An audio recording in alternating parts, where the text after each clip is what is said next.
రాష్ట్రంలో నాకు తెలిసి 43,000 ఎకరాల 43,76,76,000 ఎకరాలు పత్తి సాగుతా ఉన్నది. పత్తిని సాగు చేస్తూ ఉన్నారు. తెలంగాణ రాష్ట్రంలో 44,000 ఎకరాలలో మాత్రమే ఇలా పత్తిని సాగు చేస్తున్నారు. ఇంకా తక్కువ ఎందుకు సాగుతుంది అంటే ఎందుకు చేస్తున్నారంటే మనకు తెలిసి వాళ్ళ ఆదాయం తక్కువ ఉందని చెప్పి ఒక ఆలోచన, దిగుబడి తక్కువ ఉంది ఆలోచన, దాంతోపాటు నిన్న కురిసిన అకాల వర్షాలు, గులాబీ పురుగు, అనేక రకాల కారణాలతోని పంట మొత్తం చేతికొచ్చే అవకాశం లేదు కాబట్టి రైతులు ఇబ్బంది పడుతుంది. కాబట్టి పత్తి వేయడానికే భయపడే పరిస్థితులు ఉన్నాయి. ఇటువంటి పరిస్థితుల్లో అధిక సాంద్రత ద్వారా ఏ విధంగా మనం పత్తిని సాగు చేసుకోవాలని చెప్పి ఆలోచన, రైతులు మనకు చైతన్యం కలిగించాలని చెప్పి కార్యక్రమం నిర్వహించడం చాలా మంచి ఆలోచన.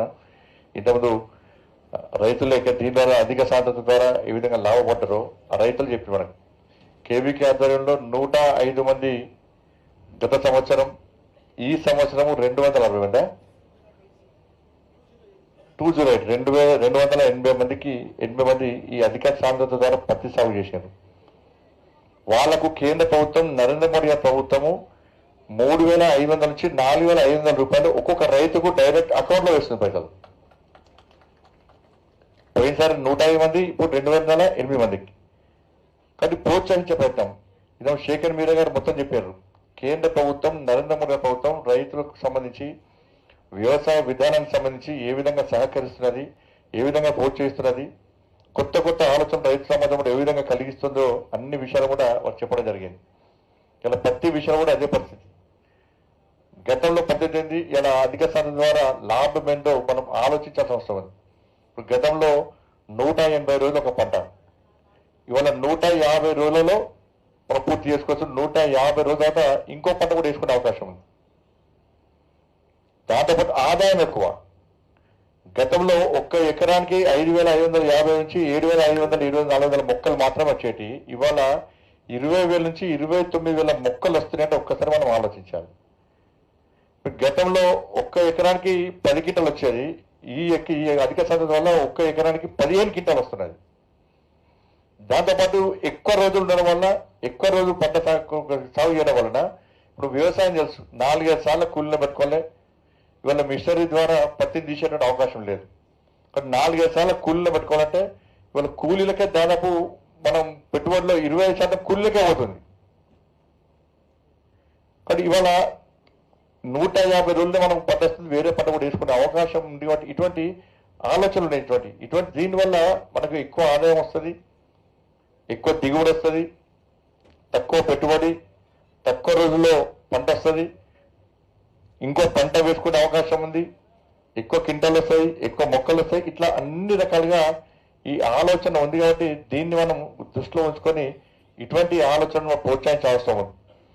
వాళ్ళ కేంద్ర ప్రభుత్వం కూడా చాలా రకాలుగా ప్రోత్సహించే ప్రయత్నం. సాయిల్ హెల్త్ కార్డులు దాదాపు 13 కోట్ల మందికి సాయిల్ హెల్త్ కార్డు దేశవ్యాప్తంగా ఇచ్చినాం. తెలంగాణ రాష్ట్రం కూడా ఇవ్వడానికి సిద్ధంగా ఉన్నాం. కాబట్టి ప్రభుత్వాలు సహకరించాలి. ఇంతకుముందు చెప్పారు ట్రాన్స్పోర్టేషన్, ఎప్పుడు చైర్మన్ చెప్పారు ఇంతకుముందు ట్రాన్స్పోర్టేషన్ మాకు ఇబ్బంది వస్తుందని చెప్పాను. ఇప్పుడు రైతులనే రాజు చేయాలి. మనకు తెలుసు రైతు ఏడ్చిన రాజ్యం, ఎద్దేడ్చిన వ్యవసాయం దండగా తెలుసు మనకు. ఇవాళ రైతునే రాజు చేయాలి, రైతు దండ కాదు, రైతుకు పండుగలుగా చేయాలని చెప్పి నరేంద్ర మోడీ ప్రభుత్వం ఈ విధానాన్ని పూర్తి చేస్తున్నది. ఇలా ఎఫ్పిఓలను ఇలా కరీంనగర్ జిల్లాలో ఇలా కేవీకే ఆధ్వర్యంలో ఇదే ప్రాంతంలో 7 ఎఫ్పిఓలు మనం ప్రారంభిస్తాం. 7 ఇవాళ వాళ్ళ బాధ్యత ఎంతో మనకు తెలుసు. ఏ విధంగా ప్రభుత్వం, కేంద్ర ప్రభుత్వం దాదాపు 15 లక్షల రూపాయల వరకు సహాయం చేస్తుంది వాళ్ళకు.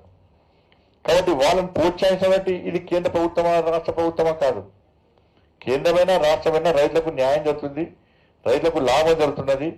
రైతులు వాళ్ళ కాలం నిలబడుతున్నారు, వాళ్ళు 10 మందికి సహకరిస్తున్నారు. క్వాలిటీ మధ్య దళారీ వ్యవస్థ లేకుండా రైతులు ఇలా కొనుగోలు చేస్తున్నారు, అమ్ముకుంటున్నారు పంట, రైతులు క్వాలిటీ ఎరువులు అందిస్తున్నారు. ఇట్లా అన్ని రకాల రైతులకు అండగా ఉంటుందని చెప్పి ఒక ఆలోచనతో ఎఫ్పిఓలు ప్రారంభిస్తే ఎఫ్పిఓలకు ఫ్రీ ట్రాన్స్పోర్ట్ ఇవ్వాల్సిన బాధ్యత, ప్రోత్సహించాల్సిన బాధ్యత రాష్ట్ర ప్రభుత్వం ఉన్నది.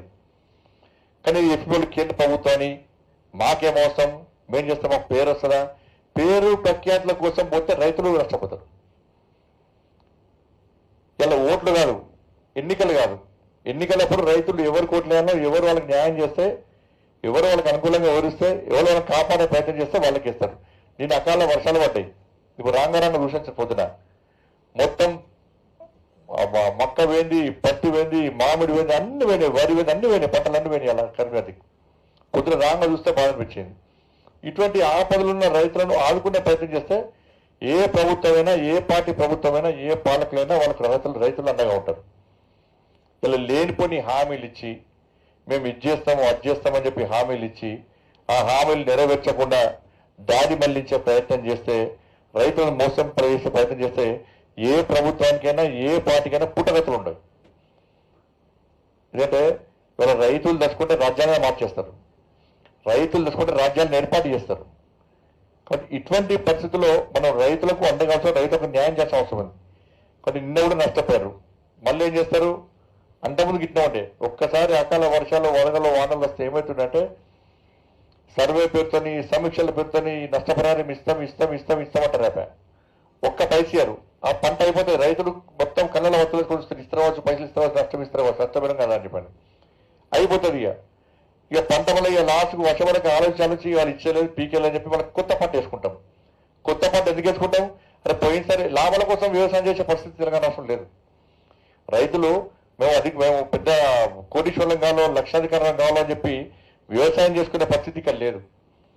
పోయినసారి నష్టం జరిగింది, కనీసం ఆ నష్టాన్ని పూరించుకుందామని చెప్పి నష్ట నివారణ కోసం వ్యవసాయం చేసే పరిస్థితి తప్ప కోటీశ్వరులు కావాలని చెప్పి ఆలోచించే పరిస్థితి ఇక్కడ లేదు.